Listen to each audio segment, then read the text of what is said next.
الحمد لله وحده والصلاة والسلام على من لا نبي بعده أما بعد. د افغانستان غیور او مجاهد ملت او ټولو مجاهدین ورونو ته السلام علیکم ورحمة الله وبرکاته. د دې نیکمرغه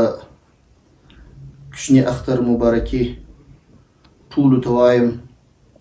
الله تعالی دې د اختر موږ او تاسو ټولو ته مبارک کړي او الله تعالی دې دا اختر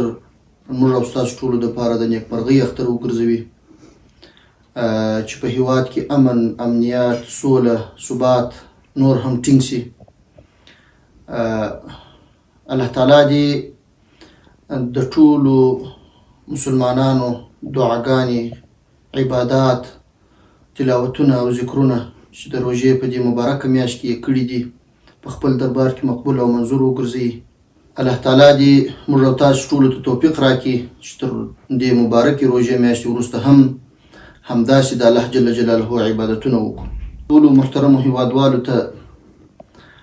اطمینان ورکوو چې انشاءالله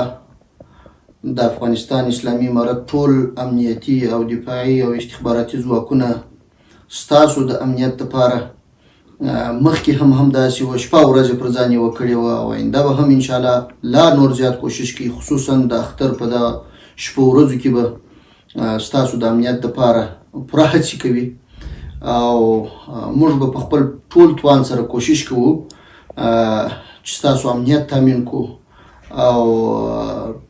په ټوله هڅه باندې به موږ که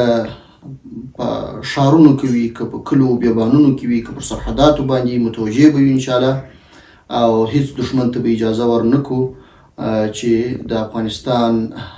امنیت خراب کړي، د افغانستان د وګړو امنیت خراب کړي او موږ ستاسو د خوشحالۍ را خرابې کړي.